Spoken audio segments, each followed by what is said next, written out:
복음을 하나의 텍스트로 해서 이렇게 공부를 하는 것이다. 여러분 집에서 공부하실 때 이런 방법으로 하시라. 그런 뜻으로 이렇게 보겠습니다. 자, 벌써 몇 주 만에 이렇게 하는 거기 때문에 그 요한복음 11장 지난번에 했던 게 가물가물 하실 거예요.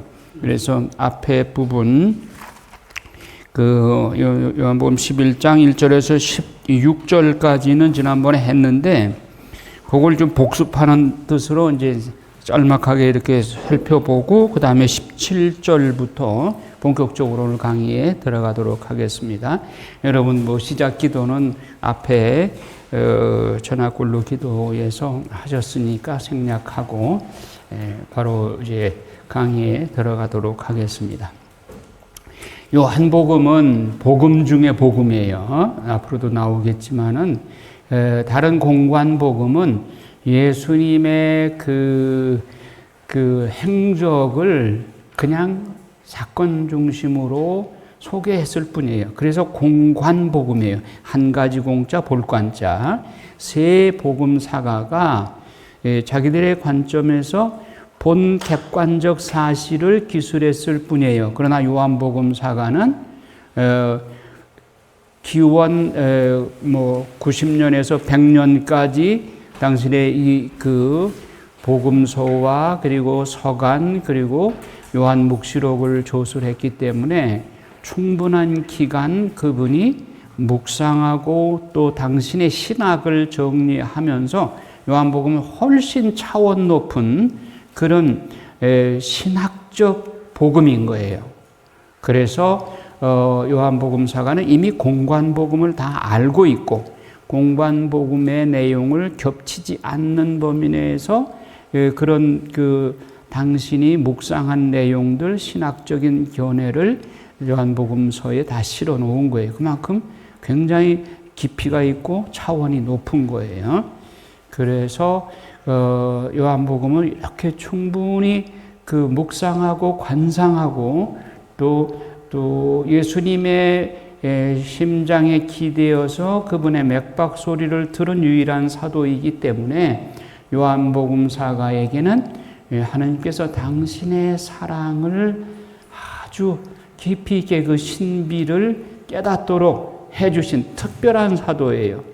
그러니까 베드로 사도의 사명이 다르고 요한복음사가의 사명이 다른 거예요. 하느님의 사랑에 대해서 이렇게 깊이 있게 서술한 사가는 요한복음사가밖에 없는 거예요. 그런 의미에서 사랑의 사도이고 또 하느님 사랑의 신비를 누구보다도 깊이 있고 또 아주 그 신비를 파헤친 이런 복음사가이기 때문에 그분의 복음서는 더 깊이 있게 이렇게 따로 공부할 필요가 있는 겁니다. 자, 요한복음 11장에 라자로라고 하는 죽은 라자로를 살려내는 이 기사를 통해서 우리에게 뭘 깨우쳐 주시고자 하는가 지난 시간에 다 살펴봤습니다만은 그 라자로가 죽었는데 죽게 됐을 때 그 누이 동생이 이 마르타가 전가를 보내서 예수님한테 빨리 와서 좀 고쳐주십시오.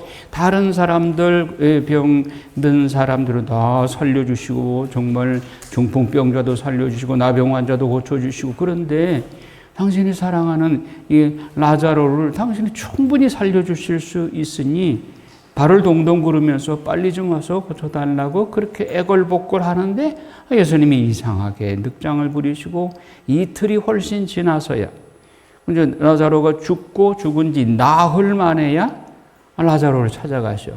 그때 이제 마르타와 마리아와 예수님 간의 이 대화 내용이 조금 일찍 오셨으면 내 오빠가 죽지 않았을 텐데 하면서 발을 동동 구르는데 예수님은 그 자리에서도 완전히 그 선문답하듯이 그러시잖아요. 그럼 그 원인이 뭔가? 예수님께서 말씀하시죠. 하느님의 더 큰 영광을 드러내기 위함이다. 이게 무슨 뜻일까? 마르타는 못 알아들었어요. 그냥 답답할 뿐이에요. 그래서 예수님과 주고받는 대화를 통해서 예수님의 주안점이 무엇인가 이게 드러나죠. 자, 그래서 라자로의 죽음은 하느님의 영광을 위한 일이다. 그래서 주님께 향유를 부은 마리아에 대해서 언급을 하는데 사죄로부터 해방시켜 주신 예수님께 대한 지극한 사랑을 마리아는 표현하죠. 주님께서 사랑하시는 이가 병을 앓고 있다는 소식을 듣고도 주님이 이틀을 미루셔. 그래서 그러면 예수님의 본 의도는 뭔가? 병을 치료하는 것보다 죽은 사람을 다시 살려내는 것이 더 큰 기적이고 더 큰 하나님께 대한 영광이 되겠죠. 그러면 여기서 말하는 이 죽음이라는 것이 뭘 의미하는가? 복합적인 의미죠. 육신적인 죽음뿐만 아니라 영신적인 죽음 상태, 죄의 상태, 영신적인 죽음 상태에서 영원한 생명으로 회복시켜 주는 것이 하느님의 영광을 드러내는 것이고 예수님께서 이 세상에 오신 목적인 거죠. 오늘 예수님께서 이걸 가르쳐 주고자 하시는 거예요. 근데 마르타는 처음에 못 알아듣죠.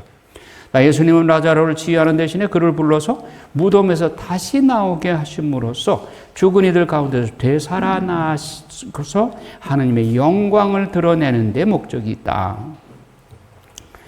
그래서 라자로의 병은 그 자연적인 원인 때문에 발생한 것이긴 하지만 예수님은 그것을 하느님의 영광을 위한 일로 바꾸어 놓으셔요.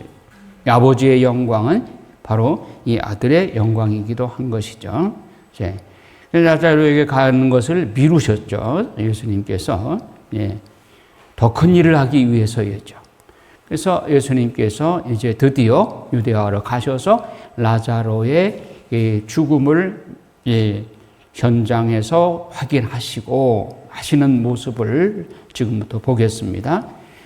제자들한테 라자로는 지금 자고 있다. 그랬더니 제자들은 또 동문서답하죠. 자고 있으면 조금 있으면 깨어나겠죠.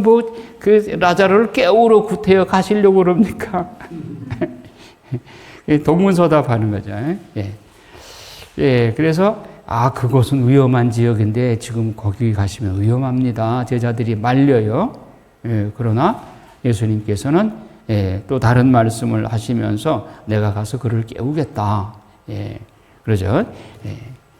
그런데 라자로의 그 영적인 의사인 예수님은 라자로가 육신적으로 그 죽음의 시간까지 기다려서 죽은 다음에 그 죽은 것을 확인한 다음에 다시 살리러 가시는 겁니다.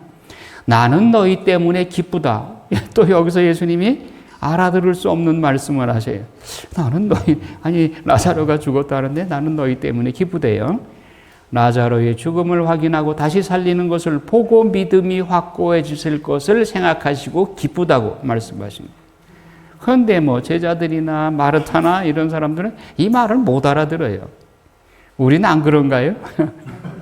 우리도 복음서 읽을 때 예수님을 다 못 알아듣죠. 자, 그리스도의 사랑이 이제 승리하게 될 겁니다. 라자로가 예수님이 없는 데서 죽었다가 예수님이 다시 가시어서 살리시는 것을 제자들이 보고 믿음이 성장하게 될 것을 생각하고 예수님이 기쁘다고 하신 거예요. 이런 깊이가 있는 말씀인 거예요. 자, 스승님과 함께 죽으러 갑시다. 이제 예수님께서 그 위험한 곳으로 가신다고 그러니까 다른 제자들은 거기 위험합니다. 다 말리는데 토마스가 용감하게 스승님과 함께 우리도 죽으러 갑시다. 이런 말씀을 하는 거예요. 그러니까 토마 사도를 항상 무슨 지각생 또 예수님 부활하고 나타나셨을 때 없었도 그리고 다른 제자들이 우리는 예수님 부활하신 걸 봤어. 그러니까 난 내 손을 상처에 넣어보지 않고는 못 믿겠어. 그러니까 토마 사도를 막 불신의 상징처럼 그렇게 생각하는데 이거 보세요. 예수님과 함께 우리 죽으러 갑시다 그러시잖아요. 토마 사도 용감한 사도예요. 나는 이 토마 사도를 변호하고 싶어. 그분이 손가락을 그 상처에 넣어보고 손을 옆구리에 넣어봤기 때문에 그분의 예수님의 부활이 확증이 됐잖아요. 토마 사도로 말미암아서 그분이 육신적으로 정말 부활하신 분이라고 하는 것이 토마 사도의 이 행위로 인해서 확실해졌잖아요. 그리고 그 토마 사도의 손가락이 로마의 예루살렘의 십자가 성당 거기 묻어져 있어요. 토마 사도의 손가락이 한번 가보세요. 예. 자, 그래서 박해자들 앞에서 순교의 용기를 드러낸 사도가 토마 사도다. 자, 그들은 예수님과 함께 죽지 않으면 그분과 함께 살 수 없다는 것을 그런 사실을 이제 토마 사도로 인해서 제자들도 이제 감을 잡았을 것입니다. 자, 베타니아에 가셨습니다. 예수님의 신성을 알아보지 못하고 마르타나 이런 대화를 통해서 보면 마르타가 참 답답한 얘기를 해요. 자, 예수님은 마르타의 믿음을 테스트하십니다. 마르타가 예수님께서 그곳에 계시지 않았던 것을 낙담하고 아이고 선생님께서 조금만 일찍 오셨어도 내 아빠가 죽지 않았을 거 아닙니까? 하고 발을 동동 굴러요. 그러니까 마르타가 주님께서 여기에 계셨더라면 제 오빠가 죽지 않았을 것입니다. 그러나 하느님께서는 주님께서 청하시는 것은 무엇이나 들어주신다는 것을 저는 지금도 알고 있습니다. 자, 예수님이 이 대답을 원하시는 건 아니었죠. 야, 내 오빠는 다시 살아날 것이다. 그러니까 마르타는 교리적인 얘기를 하는 거예요. 아, 주님께서 언젠가는 우리도 마지막 날에 다시 살릴 것이라는 건 나 믿습니다. 아니, 지금 여기서 죽은 네 오빠가 다시 살아날 것이다. 마르타는 못 알아들어요. 네 오빠는 다시 살아날 것이다. 마르타가 마지막 날에 부활 때에 오빠도 다시 살아나리라는 것은 내가 교리를 외워서 알고 있습니다. 우리는 어때요? 교리상으로 그렇다더라 하더라 교리는 가지고 있죠. 부활할 예수님이 우리가 장차 마지막 날에 그분의 부활에 참여할 것이라고 하는 것은 가물가물하게 이렇게 알고는 있죠. 그러나 내 가슴으로 정말 믿느냐? 그러니까 여러분 가슴에 손대고 한번 물어보세요. 나 확실하게 그것을 믿는가? 그리고 예수님은 더 나아가서 마르타에게 지금 여기에서 우리의 신앙은 지금 여기에서 신앙이 돼야지. 그 마지막 날에 그거 아니에요. 예수님이 이것을 답답해하세요. 지금 나는 부활이요 생명이다. 나를 믿는 사람은 죽더라도 살고 살아서 나를 믿는 모든 사람은 영원히 죽지 않을 것이다. 너는 이것을 믿느냐? 마르타에게 질문합니다. 우리에게 또한 질문하셔요. 예, 주님, 저는 주님께서 이 세상에 오시기로 되어 있는 메시아이시며 하느님의 아드님이심을 믿습니다. 예, 조금 더 근접했어요. 예수님은 죽은 이를 살리시는 생명의 하느님이시다. 과거, 현재, 미래에 언제든 예수님의 죽은 자를 살리는 능력은 지금도 살아계신 거예요.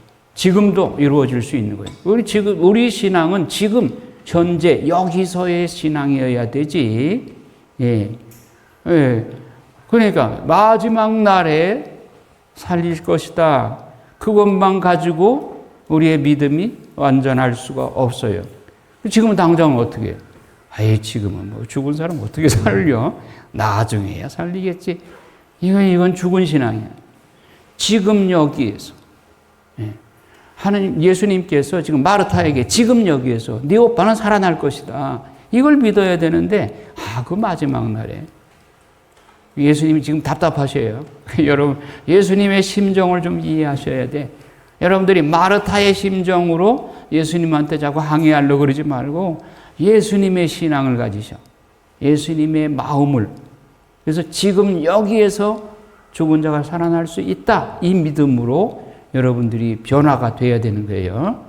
예수님은 지금 현재도 살리는 생명력을 지니신 분이다. 그러면 세상에 두려운 게 있어요? 없어요? 없어요. 두려울 게 없는 거예요. 어제 저도 이제 장례미사 갔다 왔는데 대학 동창이 한 분이 암 투병을 오래 하시다가 세상을 떠나서 저보다 나이가 많은데 그래서 장례미사를 갔는데 이분이 사업한다고 신앙은 그냥 이름만 걸어놓고 안셀모인데 딸이 셋인데 다 냉담하고 있어. 고해상서도 안 보고. 그래서 내가 미사를 지내는데 쭈뼛쭈뼛 미사에 자꾸 빠져나가려고 그래. 고해성사를 보고 영성체 하라고 그랬더니, 나중에 또 그래. 예.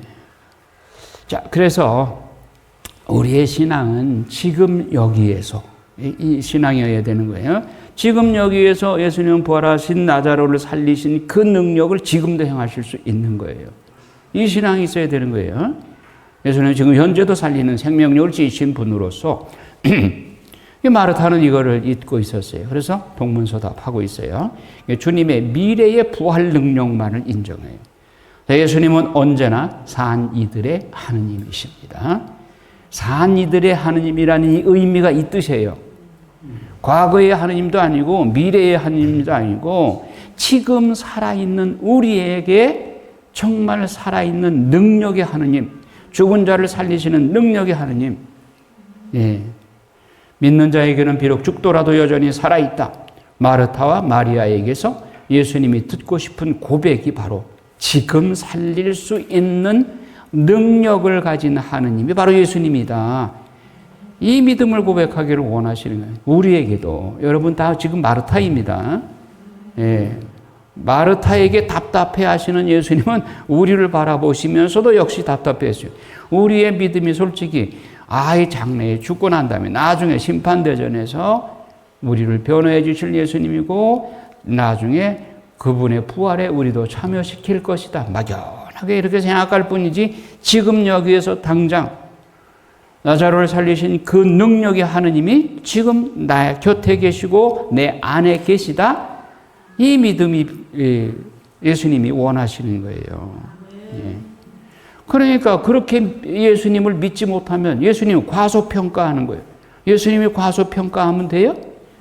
안 되죠. 예수님을 그저 위대한 하나의 인물로만 생각한다면 그거는 아리아니즘이요. 오늘날도 그런 생각이 팽배해 있어요. 여러분 가톨릭 신자들한테 설문조사를 해보니까 부활을 믿느냐? 50%가 안 믿는데. 그러면 성당 왜 나가느냐? 마음의 위로를 받기 위해서. 여러분 마음의 위로를 받기 위해서 가톨릭 신앙을 선택했습니까? 마음의 위로는 이거는 어디 가도 뭐 다른 데 좋은 데 가도 마음의 위로를 받을 수가 있어. 우리의 신앙은 죽은 자를 살리시는 살아계신 하느님이 지금 여기에서 역사하실 수 있다는 이 확실한 믿음, 이게 믿음의 핵심인 거예요. 부활을 믿지 않는다면 그 신앙은 액세서리 신앙이요. 십자가 목에 금 몇 개 한 거 달고 다니는 그게 가톨릭 신자. 그런 신자는 나이롱 신자인 거예요. 지금 여기에서 나자로를 살리신 그 능력의 하느님이 우리 안에 계시다. 이 믿음이 필요한 거예요. 예. 자, 믿는 이들은 영원히 산다. 믿음은 영원한 생명입니다. 우리 믿음 이퀄 영원한 생명. 믿음의 내용이 영원한 생명인 거예요. 우리는 죽을 수밖에 없는 운명으로 태어났어. 그런데 우리에게 믿음을 통해서 우리가 영원한 생명을 주셔. 영원한 생명, 억만금을 주고 살 수 있습니까? 예, 우리는 이 영원한 생명을 돈 주고 살 수 없는 이것을 우리가 믿음을 통해서 쟁취한 거예요.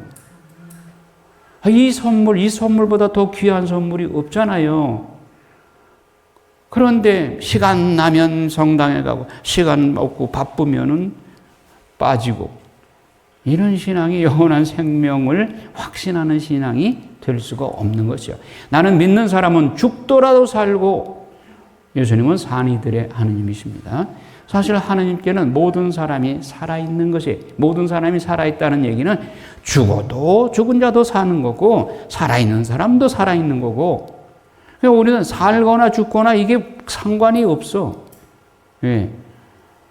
예수님께 대한 믿음이 영원한 생명이기 때문에 육신적으로 살아있든 죽어있든 상관이 없어요. 우리는 영원한 생명을 얻은 거예요. 믿음 안에서.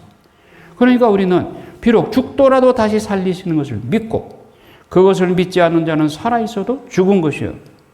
그러니까 믿음이 없는 사람은 살아있어도 죽은 거나 마찬가지예요. 너는 나를 따라라. 죽은 자의 장례는 죽은 이들이 지내도록 내버려라. 장례 치르고 오겠습니다 하니까 예수님께서 나를 따르려고 하는 사람은 죽은 자의 장례는 죽은 자한테 맡기고 너는 나를 따라라. 영원한 생명이 나한테 있으니까. 장사를 치러야 할 죽은 이가 있고, 육신적으로 죽은 사람의 장례를 치러야 할 죽은 사람이 있고, 죽은 이들을 장사 지낼 죽은 이들도 있다. 이 죽은 이는 뭐예요? 목숨은 살아있지만 영원히 죽은 거예요. 이게 큰일인 거죠. 전자는 육체가 죽은 것이고 후자는 영원히 죽은 사람이다. 자, 영혼의 죽음은 언제 오는가? 믿음이 없을 때 온다. 그래서 믿음이 중요한 겁니다. 이 믿음의 내용이 아까 뭐라고 그랬어요? 영원한 생명. 영원한 생명을 믿는 것이 우리의 믿음의 내용인 거예요. 예수님을 인격적으로 좋은 분이라고 믿고 있다. 그거 아니에요. 예수님한테 세상에 그 어떤 것도 가지지 못한 영원한 생명을 예수님만이 가지고 있기 때문에 그 예수님을 믿는 거예요. 그냥 위대한 성인으로 믿는 게 아니라 그분이 좋은 말씀, 좋은 일을 많이 하셨기 때문에 그분을 믿는다. 그 믿음의 실체가 아닌 거예요. 믿음의 본질은 영원한 생명인 거예요. 우리는 죽을 수밖에 없는 죽음이라는 보석을 누구나 다 맡고 있어요. 죽지 않은 사람은 아무도 없어요. 그러나 그 죽음을 뛰어넘어서 영원한 생명이신 그분이 우리 대신 십자가에서 죽어 주심으로써 우리를 영원한 생명으로 선물해 주신 거예요. 죽을 수 없는 그분이 내가 죽을 죽음을 대신 죽어 주셨기 때문에 내가 영원한 생명을 얻게 된 거예요. 이거 말로만, 귀로만 듣지 마시고 이게 내 가슴으로 와 닿아야 돼. 이게 내가 확실히 믿어져야 돼. 예수님을 믿는 믿음의 핵심이 영원한 생명이다. 영원한 생명을 내가 지니고 있다면 세상에 두려울 게 뭐가 있어? 산에서 호랭이를 만난다 한들 내가 호랭이한테 잡아먹히면 내 안에 영원한 생명이 있는데 뭐가 겁나요?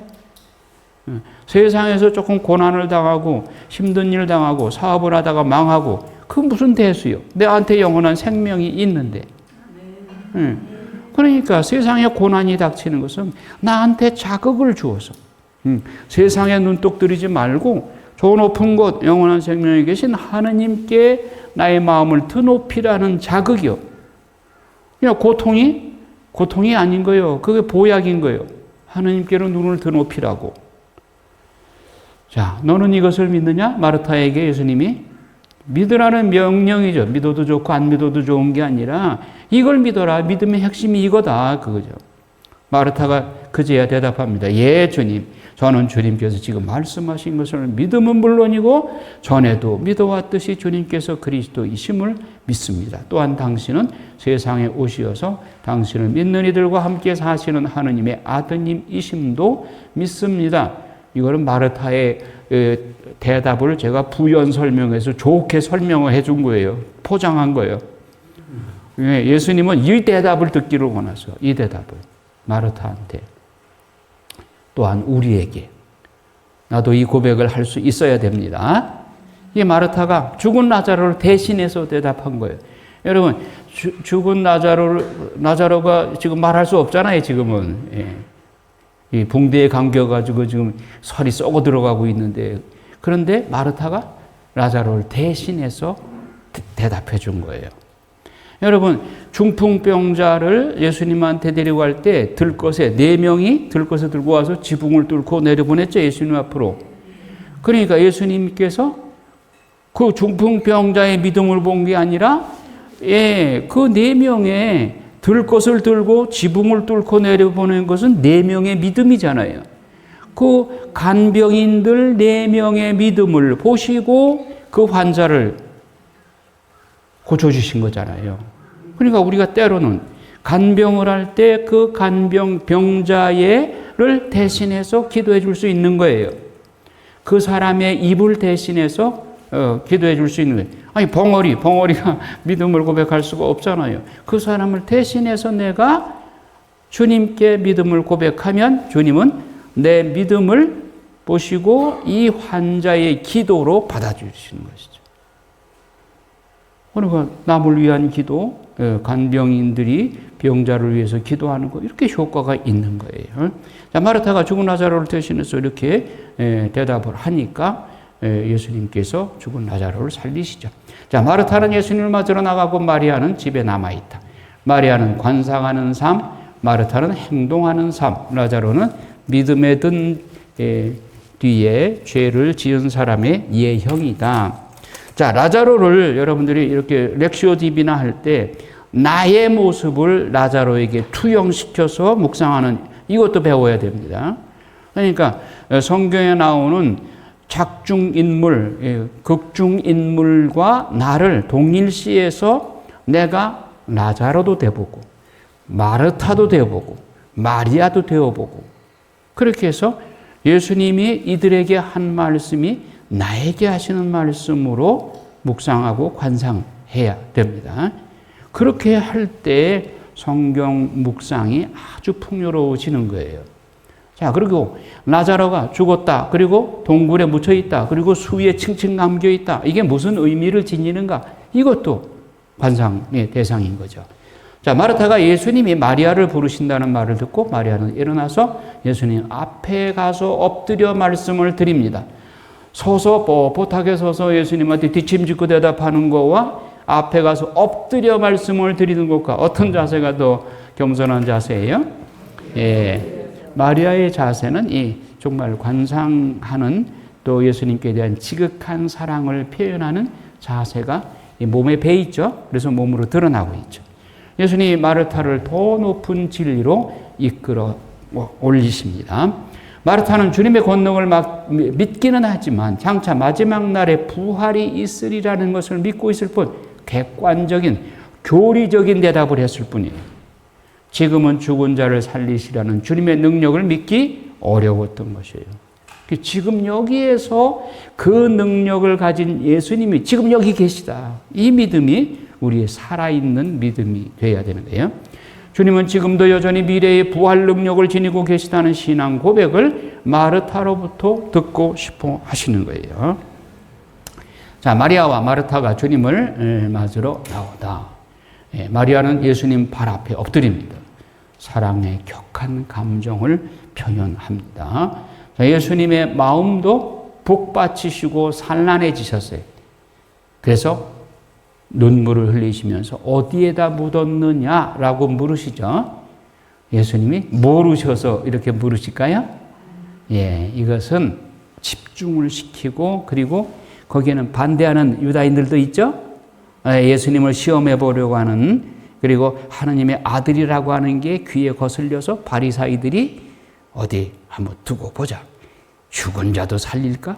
하고 지금 의심의 눈초리로 좀 바라보고 있어요. 그들에게 직격탄을 날리고 어디에다 묻었느냐? 같이 따라와.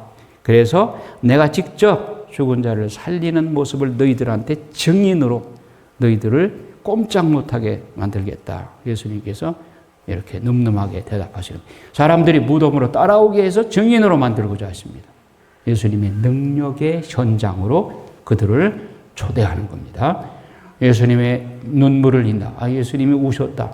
근데 이게 라자로는 아주 친한 친구였어요. 예수님께서 친하게 지내셨어요.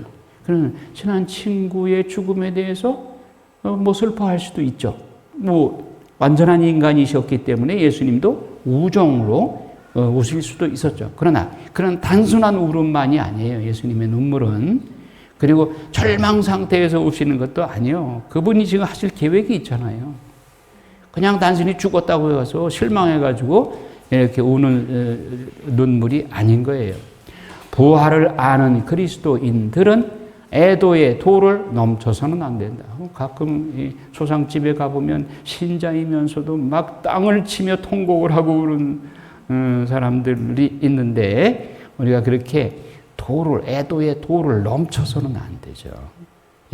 예수님께서는 라자로만을 위해서가 아니라 죽음의 지배 아래에 있는 모든 인간을 가엾이 여겨 우신다. 이거예요. 예수님의 눈물은 우리의 눈물과 다른 거예요. 죽음의 지배 아래에 있는 모든 인간, 무덤 속에 수위에 감겨서 꼼짝 못하고 아니 살이 썩어 들어가고 있는 인간들 모두, 자, 라자로의 모습은 죄 속에 빠져서 하느님을 만나지 못하는 영혼들 전체를 상징적으로 표현한 거예요. 아직 하느님을 알지 못하는 영혼들, 죄 속에 묻혀서 하느님을 알지 못하고 영원한 생명으로 나아가지 못하는 영혼들, 이 세상의 모든, 세상에 묻혀 살고 있는 모든 영혼들, 다 그들을 라자로라는 상징적인 인물을 통해서 표현한 겁니다. 죽음의 지배 아래에 있는 모든 인간. 어쩌면 내가 하느님을 알고 이 구원에 이르기 이전에 나의 모습도 여기 포함되는 거죠.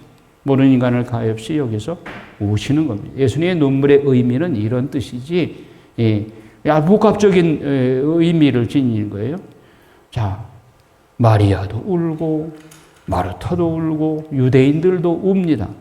같이 울기는 울지만 의미는 다 달라. 예수님도 우십니다. 그러나 절대로 같은 울음의 내용은 아닙니다. 마리아의 울음은 라자로 오빠가 죽음을 막지 못한 것에 대한 애석한 마음, 또 조금은 예수님께 섭섭한 마음도 있었겠죠. 조금만 일찍 오셨더라면 내 오빠가 죽지는 않았을 텐데, 부활을 믿기는 했지만 그건 장차 미래에 있을 일로 지금 오빠는 이별을 생각하고 슬픔에 빠져있는 울음. 그러면 예수님의 울음은, 눈물은 무슨 의미인가? 유대인들 눈물, 이건 체면상 라자로를 진심으로 슬퍼서 유대인들이 울까요? 체면상 흘리는 눈물이죠. 여러분 초상집에 가서 때로는 눈물을 보이기도 하죠. 그 체면상 자신의 미래의 죽음을 생각하면서 우는 울음. 자, 예수님의 눈물의 의미는 슬플 때도 울지만 기쁠 때도 울죠. 그러면 예수님 마음 안에는 아주 복합적인 거예요. 이 예수님이 죽은 라자로를 살림으로써 제자들의 신앙이 깊어질 것에 대한 기쁨, 성장할 것이라는 기쁨, 그리고 죽음의 권세에 눌려있는 영혼들이 당신의 권능으로 인해서 부활신앙으로 다시 업그레이드 될 것이라고 하는 그 희망에 찬 기쁨. 예수님의 이 눈물의 의미는 여러 가지 이런 의미를 담고 있는 거예요. 자, 우리 본성인 희로애락을 타고난 인간이심을 또 드러내기도 하죠. 우정상으로도 눈물이 나올 수도 있죠. 또 장차 당신 자신의 목소리로, 오직 당신의 목소리만으로 모든 죽은 이를 영원한 생명으로 되살릴 때에 그런 행복을 떠올리셨고 또 기쁨의 눈물을 흘리실 수 있는 것이죠. 그러니까 예수님의 눈물의 의미는 이런 여러 가지 의미를 복합적으로 지니고 있는 거예요. 예수님은 우리가 같은 인간들에게 보여야 하는 동정심과 온정의 본보기를 세워주시려고 눈물을 흘리시기도 했다. 그분은 눈물을 흘리셨지만 그러나 슬퍼하지는 않으셨어요. 슬픔은 절망이나 어쩔 수 없는 상황에서 악조건 하에서 포기하는 그런 슬픔인 것이죠. 그러나 예수님의 눈물은 슬픔의 눈물이 아닌 거예요. 하늘 아버지도 돌아온 탕자를 보고 우셨죠. 루카복음 15장에 그를 다시 맞으실 것을 보시고 기뻐서 우셨어요. 당신께서 고난이라고는 없는 낙원의 꽃들 사이에 두셨던 원죄 이전에 에덴 동산에서 그런 사람들이 악마에게 죄를 배워서 거의 모든 즐거움을 잃어버렸기 때문에 하느님이 우시는 것이죠. 탕자의 비유에서 돌아온 탕자를 아버지가 얼싸안고 이렇게 우시는 모습. 자, 신께서 순결무구한 존재로 창조하신 아들이 악마의 사악함으로 인하여 죄 있는 존재가 되었기 때문에 하느님께서 우셨어요. 예수님은 그 눈물을 흘리셨지만 탄식을 하거나 울부짖지 않으셨어요. 이 절망 상태에서 하는 것이죠. 예수님은 지금 희망의 메시지를 전하고 그 사도들에게 믿음을 더 성장시켜 주시라고 하는 이 기쁨이, 희망이 있는 거예요. 그러니까 슬퍼서 탄식하거나 울부짖지 않으셨다. 자, 여러분은 다시 살아날 시신을 두고 왜 웁니까? 그 주변에 있는 사람들 다 지금 슬퍼 울잖아요. 잠시 잠들었을 뿐인데 왜 비탄에 빠집니까? 잠들어 있다고 아까 말씀하셨죠. 이제 주님께서 죽은 이들 가운데서 되살아나셨습니다. 죽은 이들의 만물이 되셨습니다. 고린도전서 15장에 바울 사도가 이 말씀하죠. 예수님은 라자로의 죽음만이 아니라 무거운 죄에 눌려 죽음에 매인 모든 인간이 가엾어 우시는 겁니다. 그러니까 라자로가 지금 동굴 속에서, 무덤 속에서 살이 썩어 들어가고 그 붕대에 칭칭 감겨 있는 그 모습은 이 세상에 구원의 길에서 외면당한 그런 영혼들, 그리고 예수님을 거부하고 세상 것에 이렇게 얽매여 있는 영혼들, 죄 속에 묻혀 있는 영혼들, 무거운 죄에 눌려서 죽음에 매여 있는 모든 인간을 라자로라고 하는 인물로 상징적으로 표현해서 가엾어 우시는 모습으로 이렇게 표현하고 있습니다. 자, 그를 어디에 묻었느냐? 유대인들 집중해서 이쪽으로 와봐라. 내가 너희들 보는 앞에서 내가 하느님의 권능으로 죽은 자도 살리는 하느님임을 드러내리라. 그러죠. 유대인 군중이 예수님을 따라와서 라자로의 부활 현장의 목격 증인들이 되도록 하기 위함입니다. 나를 믿지 않더라도 내가 하는 일들을 보아서라도 믿어라. 유대인들한테 예수님이 하도 답답하니까 그렇게 한번 말씀한 적이 있죠. 그러면 아버지께서 내 안에 계시고 내가 아버지 안에 있다는 것을 너희가 깨달아 알게 될 것이다. 요한복음 10장에. 그러면 내가 아버지 안에 있고 아버지가 내 안에 있다. 여러분, 수학에서 집합 개념에서 A가 B 안에 있고 B가 A 안에 있다. 그러면 뭐예요? A와 B는 같다, 동일하다죠? 그러니까 A가 B 안에 들어가면, 적어도 A는 B와 같거나 작아야 들어갈 수 있죠. 그렇죠? 그러면 B도 A 안에 있다. 그러면 B도 A보다 같거나 작아야 되겠죠. 그러면 A와 B가 서로 안에 있다는 얘기는 뭐예요? A와 B가 같다. A 이퀄 B라는 얘기죠. 하느님 아버지와 예수 그리스도는 본질이 같은 분이다. 이 이야기죠. 자, 중요한 얘기가 여기서 나옵니다. 예수님은 본성상 하느님이십니다. 신적 권능을 지니신 하느님이세요. 우리는 너희도 내 안에 있고 내가 너희 안에 머물고 그리고 너희도 작은 신처럼 될 것이다. 그런 말씀하셨죠? 그러면 우리는 본성상 하느님의 신이 되는 거예요? 아니면은 여기 전문 용어가 나오는데 참여, 파르티시파시오, 참여함으로써 하느님의 은총으로 신격화되는 거예요. 참여함으로. 이거 중요한 겁니다. 예수님은 본성상 하느님이지만 우리는 하느님의 은총으로 하느님의 신적 권능에 참여하는 게 파르티시파시오라고 하는 거예요. 참여.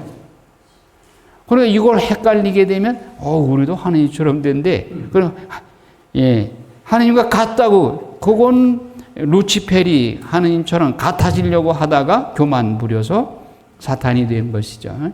우리는 하느님과 절대로 같아질 수는 없고 하느님의 신적 권능에 참여하는 겁니다. 그분의 은총으로 말미암아서 신적 권능에 참여하는 거예요. 참여라는 이 단어를 잘 기억하시기 바라요. 자, 라자로를 다시 살리십니다. 무덤인 동굴의 의미가 무엇인가? 이 무덤의 의미도 우리가 상기해야 됩니다. 악마가 도둑질하여서 잡아간 인간을 가두어 놓은 곳, 이게 통틀어서 동굴이라는 개념으로 포괄한 겁니다. 이 세상이 우리를 하느님을 보지 못하게 막고 있다면 이 세상이 라자로가 갇혀있는 동굴인 겁니다. 무덤인 거예요. 근데 그 입구에 돌이 딱 가로막고 있죠? 이 돌의 의미는 무엇인가? 우리를 하느님을 보지 못하게 가로막고 있는 돌. 예, 나에게 이 돌이 무슨 의미를 지니는가? 그래서 그 돌을 치우라고 예수님께서 명령하시죠. 그 속에서 그냥 고약한 냄새, 시체, 송장 썩은 냄새가 나. 이 썩은 냄새는 뭘 또 의미하는가? 예, 죄이죠, 죄. 자, 마르타가 주님, 죽은 지 나흘이나 돼서 벌써 썩은 냄새가 납니다. 예수님께서 네가 믿으면 하느님의 영광을 보리라고 내가 말하지 않았느냐. 주님은 생명의 곳간이시니 죽음의 무덤으로 가십니다. 죽음의 무덤인 이 세상으로 예수님이 오십니다. 무덤에 갇혀있는 라자로를, 세상 사람들을 몸소 내려다 보시며 그를 두고 슬퍼하며 계신다. 주님의 입은 향긋한 냄새로 가득하고 그 혀는 죽음을 두려움에 떨게 하고 지휘권을 휘두르시는 큰 능력을 지니신 분, 슬픈 이들의 기쁨이요 쓰러진 이들의 일어남, 죽은 이들의 부활, 강한 이들의 모임, 희망을 잃은 이들의 희망이신 분이다. 군중들이 지켜보는 가운데 주님은 무덤 입구에 서 계시는데 하느님께서 문선에 달보시며 그를 두고 슬퍼하고 계신다. 이 세상에 빠져있는, 즉 무덤 속에 갇혀있는 인간을 보시며 슬퍼하시는 겁니다. 마르타가 라자로를 대신해서 예수님께 신앙 고백을 합니다. 예수님은 저승을 향하여 명령하십니다. 라자로야 나오너라. 이 명령은 바로 이 세상에 속해 있는 모든 사람들, 나를 포함해서 아무개야 나오너라. 세상이라는 무덤에서 나오거라. 이 명령입니다. 그러니까 라자로에만 말하는 게 아니라, 나와 상관없는 것이 아니라 나에게도 예수님은 이 세상이라는 무덤에서 나오너라 말씀하시는 겁니다. 창조이신 예수님의 호령은 창조 때 말씀하시는 음성입니다. 만일 부활 때에 우리를 향하여서도 같은 음성으로 부르실 것입니다. 당신과 하느님이 하나이심을 드러내십니다. 수위를 감고 나옵니다. 무슨 의미입니까? 수위는 죽음의 상태인 죄에 묶여 있음을 말합니다. 세상에 묶여 있는 그 어떤 것이라도 이것은 내 몸을 칭칭 감고 있는 수위인 겁니다. 교회와 성직자들은 이 죄인들을 죄에서 풀어주는 임무를 맡았다. 라자로에게 그 수위를 풀어주라고 그럽니다. 예수님이 직접 풀어주시는 것이 아니라 라자로에게서 그 수위를 풀어주라. 오늘날 성직자들에게 이 세상에 죄에 묶여 칭칭 감겨 있는 영혼들을 풀어주라고 성사를 통해서, 고해 성사를 통해서, 죄 사함의 은혜를 통해서 풀어주라 말씀하시는 것이죠. 자, 주님의 시선 하겠다. 그러면 주님이 네가 부르면 나 여기 있다라고 응답하리다. 이사야서 58장 9절에 네가 나를 부르면 내가 너에게 응답하겠다. 예수님은 우리의 그 대화를 기다리고 계셔요. 우리가 예수님을 찾기를 기다리고 계셔요. 자, 그래서 아버지께 예수님께서 기도를 하시는데 요한복음 이제 11장 41절 42절에 아버지께 감사 기도를 드립니다. 아버지 제 말씀을 들어주시니 아버지께 감사드립니다. 아버지께서 언제나 제 말씀을 들어주신다는 것을 저는 알고 있습니다. 그러나 이렇게 말씀드리는 것은 여기 둘러선 군중이 아버지께서 저를 보내셨다는 것을 믿게 하려는 것입니다. 지금 유다인들은 예수님이 하느님이 보내신 아들이라는 것을 받아들이질 않죠. 그러니까 예수님께서 나는 아버지의 아들이다. 아버지께서 파견되어 왔다라고 말을 해도 유다인들은 안 받아들이죠. 그래서 예수님께서 아버지께 기도하기를 이들이 내가 아버지께서 파견한 메시아임을 받아들이게 해 주십시오. 이렇게 기도하는 거예요. 청원 기도 대신에 감사 기도를 드립니다. 이미 아버지의 뜻이 아들 예수님의 뜻과 일치하기 때문에 아버지께서 내 기도를 들어주셨음을 감사드립니다. 이미 들어주셨다고 믿고 감사하는 거예요. 제 말씀을 들어주셨으니 감사드립니다. 아버지께서 언제나 제 말씀을 들어주신다는 것을 저는 알고 있습니다. 아버지의 뜻과 아드님의 뜻이 완전히 일치하는 거예요. 기도한 이유는 둘러서 있는 군중들이 아버지께서 예수님을 보내신 것을 알게 하려는 것입니다. 예수님이 기도하신 것은 우리를 위해서 하신 것이에요. 우리에게 가르침을 주시기 위해서. 자, 제목이 정의의 법정인 무덤. 무덤을 예수님은 어떻게 보시느냐? 정의의 판가름을 하는 법정이다. 왜? 이 무덤에서 죽은 자가 살아나게 되면 이분이 하느님의 아들이라는 것을 증명하는 것이고, 살아나지 못하면 예수님이 거짓말한 것이 되어버리는 거죠. 그래서 정의의 법정이 되는 거예요. 무덤이. 자, 과연 이 무덤에서 죽은 라자로가 살아나느냐, 살아나지 못하느냐, 이게 판가름이 나는 거죠.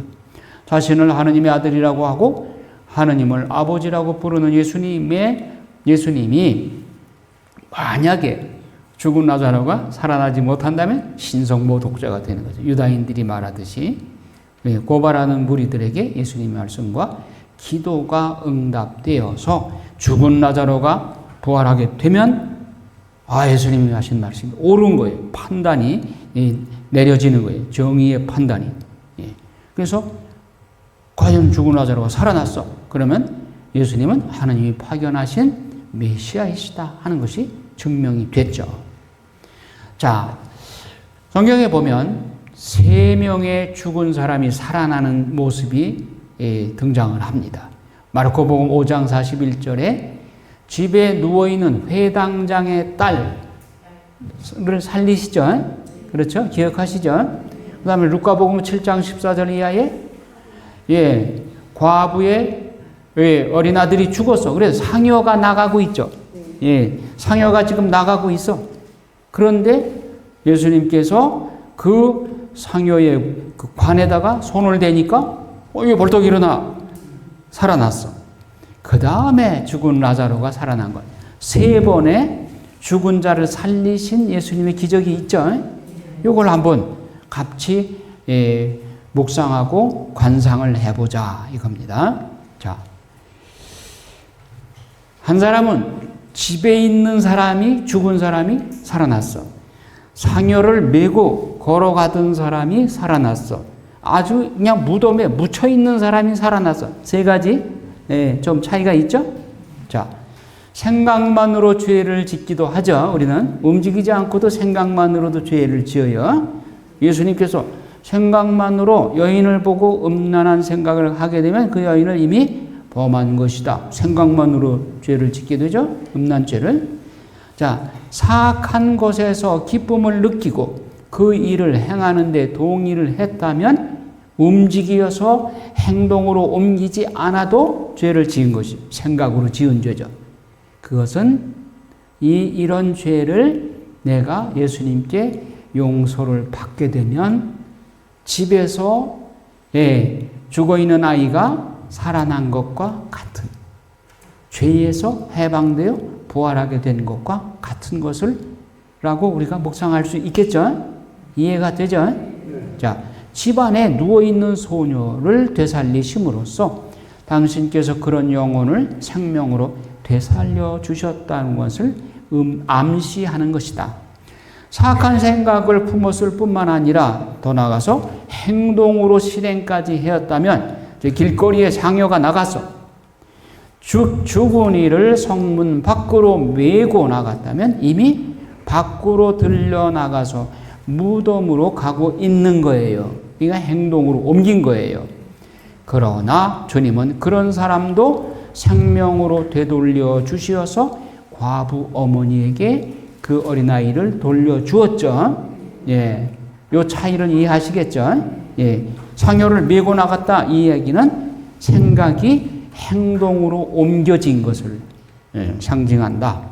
자, 그 다음에는 사악한 생각이 죄의 행동으로 옮겨지고 죄든념 습관으로 고질화되었다면, 그냥 계속 반복해서 죄를 짓는다면 이거는 무덤에 묻혀서 냄새가 나는 라자로의 모습처럼 그 단계까지 간 거예요. 죄를 계속 반복해서 짓고 정말 썩은 냄새가 나도록 생활이 그렇게 악표양으로 습관이 되어 있다면 이거는 죽은 라자로가 무덤에 묻혀 있는 것 같은 거예요. 버릇없는 죄를 짓고 도덕성이 피폐되고 이러한 영혼, 습관적으로 죄를 범하는 이런 영혼, 이거는 세 번째 단계의 죄인 거죠. 그러나 주님은 이런 사람들도 생명을 되돌려서 부활시킬 수 있으시다. 이건 라자로의 살려주신 것에서 드러났죠. 자, 죄에는 이렇게 세 가지 종류가 있다. 이런 세 가지 종류의 생각으로 그리고 행동으로 그 다음에 반복되는 습관된 죄로부터 예수님께 우리가 신뢰를 하게 되면 이 세 가지 종류의 죄에서도 해방시키고 영혼이 다시 살아나는 부활을 체험하게 해 주실 수 있는 분이다. 그래서 죄에서 풀려나게 해 주신다. 라자로가 수위에 감긴 채 무덤 밖으로 나왔죠. 그래서 죄로 묶여 있음을 상징하는 이 수위로 감겨 있다는 것은 움직이지 못하죠. 그냥 이렇게 묶인 채로 그냥 막대기가 나오듯이 그렇게 나온 거죠. 그래서 주님께서 명령하십니다. 그를 풀어주어 걸어가게 하여라. 예수님이 가서 풀어준 거 아니에요. 너희가 그의 그 수위를 풀어주어서 그가 걸어가게 해 주어라. 이것은 예를 들면 성직자들이 성사를 통해서 죄의 이 수위를 벗겨주어서 해방시켜 주어라. 성직자들에게 이런 명령을 하는 것이죠. 우리로 하여금 또한 그를 위해 기도해 줌으로써 사탄을 몰아내고 죄에 묶인 데서 해방시켜 주어라. 예수님은 또 우리에게도 그런 명령을 주시는 것이죠. 자, 교회의 사명은 뭐냐? 너희가 무엇이든지 땅에서 매면 하늘에도 매일 것이요 너희가 무엇이든지 땅에서 풀면 하늘에서도 풀릴 것이다. 사죄권을 사제에게 주신 것이죠. 그래서 성직자들은, 사제들은 칠성사역, 특히 고해성사를 통해서 죄에 묶여있는, 즉 수위로 감겨져 있는 죄인을 풀어주어서 해방시켜주는 역할을 한다. 그거죠. 라자로와 함께 부활을 맛본 우리는 그리스도의 다시 오심을 손꼽아 기다리면서 좁은 문으로 들어가기 위해 좁은 길, 십자가의 길을 심차게 정진해 나가야 될 것입니다. 자, 이 라틴어 격언이 나오는데 한번 따라 읽을까요? 렉스 오란디, 렉스 크레덴디, 렉스 비벤디. 자, 오늘 유식한 라틴어 하나 외워요. 이거 짧으니까 외울 수 있어. 렉스 오란디는 오라레 하면 기도하다예요. 렉스는 법이에요.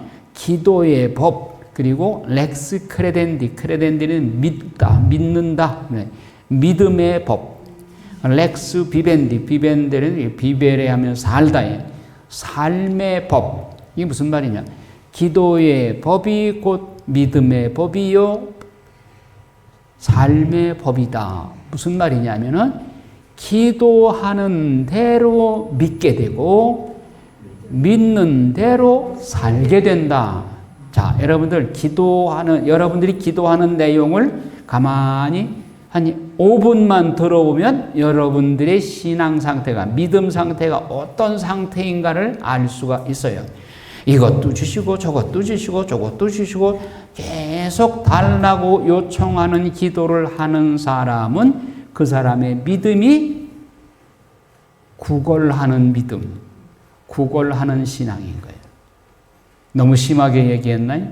근데 청원기도를 그러면 전혀 청원기도 하는 거 좋아요. 그러나 기도가 조화와 균형을 이루어야지 계속 달라고만 청하는 것은 어린애기는 달라고만 그러지 뭐 감사할 줄도 모르고 그냥 보채기만 하죠. 배고플 때 밥 달라고 울어제 끼고 뭐 달라고 할 때는 항상 울죠. 어린애는 무기가 우는 거야. 울면 엄마가 다 해줘. 그러면 우리의 신앙이 그냥 기도에 계속 달라고만 청하는 것은 구걸하는 신앙인 거예요. 그런데 우리의 기도가 세계 평화를 위해서 지금 전쟁난 지역에 큰 많은 희생들이 있는데 그 사람들을 위해서 기도해주고 그 사람들의 구원을 위해서 기도해주고 죄인들의 회개를 위해서 기도하고 죄인들로 인해서 예수 성심이 얼마나 마음 아파하실까? 예수 성심의 아픈 마음을 위로해드리기 위해서 기도하고 이거는 왜? 이타적인 기도이죠. 남을 위한 기도이죠. 이런 기도는 달라고만 청하는 기도보다 훨씬 차원이 높고 성숙한 신앙이죠. 그러니까 기도하는 것을 보면 렉스 오란디를 보면 그 사람의 믿음이 어떤 단계인가를 알 수가 있어요. 그리고 그 기도와 믿음 상태가 더 나아가서 그 사람의 삶의 방식인 거예요. 그 사람이 어떻게 사느냐가 거기서 드러나는 거예요. 그냥 청하기만 하고 뭐 달라고 이것저것 달라고만 하는 사람의 삶은 그 삶이 그렇게 고상한 삶은 아닌 거죠. 그러나 세계 평화를 위해서 그리고 참 죄인들의 회개를 위해서 기도하고 그러한 영혼들의 삶은 훨씬 성인에 가까운 삶인 것이죠. 제가 요즘 파우스티나 성녀의 일기 있죠. 파우스티나 성녀의 일기를 뭐 여러분 다 전에도 읽었지만 다시 한번 지금 이렇게 밑줄 그어가면서 읽고 있는데 파우스티나 성녀가 정말 자기 자신을 위해서 기도하지 않아. 정말 남을 위해서 기도하고 죄인들의 회개를 위해서 기도하고 죄인들로 인해서 예수 성심의 아픈 마음을 위로해드리게 기도하고 예수님께서 또 파우스티나한테 지금 내 마음이 이렇게 고통스럽다 하는 것을 환시를 통해 보여주세요. 예수님이 막 가시관에 뭐 피범벅이 돼서 이렇게 온 몸이 얼굴에 투성이가 돼가지고 그렇게 처참한 모습을 파우스티나한테 보여줘요. 그러면 파우스티나는 예수님의 그 순환이 너무너무 마음 아파가지고 그렇게 기도를 하고 죄인의 회개를 위해서 기도하고 그리고 갑자기 어떤 죄인이 환시로 보여요. 그럼 그 죄인을 위해서 계속 기도해요. 근데 얼마 후에 보면은 그 영혼이 죽었다는 소식이 들려. 죽기 전에 파우스티나에게 기도해달라고 환시로 보여주는 거예요. 그리고 어떤 수녀님들이 또 이미 돌아가신 수녀님이 나를 위해서 기도해달라고 내가 연옥에서 지금 고통받고 있다고 그렇게 청을 하면 파우스티나 성녀에게 그 환시가 보여요. 그럼 그 수녀님을 위해서 계속 기도해주면 어느 순간에 천사가 데려와서 이 천국으로 데려 올라가는 모습이 보여. 그리고 뭐 파우스티나 성녀의 그 하루하루의 일상생활은 전부 남을 위한 기도예요. 그런 기도. 그러니까 렉스 오란디 그의 기도의 내용을 보면 그의 믿음이 어느 상태인가를 알 수 있고 그의 삶이 어떤 삶인가를 성인의 삶이라는 것을 알 수가 있죠. 우리가 성시간의 기도제에 세계 평화, 교회 평화, 성직자 수도자들의 성화, 죄인들의 회개, 낙태죄 배상, 그리고 남북의 평화 통일, 폭력 동포들을 위해서 그런 기도가 나를 위한 기도가 아니라 전부 다른 사람을 위한 기도 그리고 예수 성심을 위로해드리기 위한 기도이잖아요. 이렇게 기도의 내용이 이렇게 위타적인 기도, 이타적인 기도, 남을 위한 기도, 죄인들을 회개를 위한 기도 이건 예수님의 기도예요. 이건 예수님의 기도와 같은 기도를 하게 되면 예수님과 같은 믿음이고 그의 삶이 예수님과 같은 거룩한 삶이라는 것이죠. 자, 그래서 기도하는 대로 믿고 또 그대로 살아가는 거예요. 하나님은 예수님을 통해서 예수님 안에서 과거, 현재, 미래의 어느 시점에서나 어디서나 역사하실 수 있는 영원한 현재로 살아계신 능력의 하느님이심을 믿는 믿음이 중요한 겁니다. 자, 오늘 아주 중요한 거 배웠습니다. 예수님은 장차 세상 종말에나 우리를 부활에 참여시킬 수 있는 분이 아니라 지금 여기에서 매 순간 지금 여기에서 그 능력의 하느님의 권능을 지니신 그분이 내 안에 계시면서 내가 청하면 언제든지 나에게 그런 능력을 행사하실 수 있는 살아계신 하느님, 이 믿음이 여러분 안에게 자리 잡기를 바랍니다. 이게 믿음의 핵심이요. 우리 신앙의 핵심인 거예요.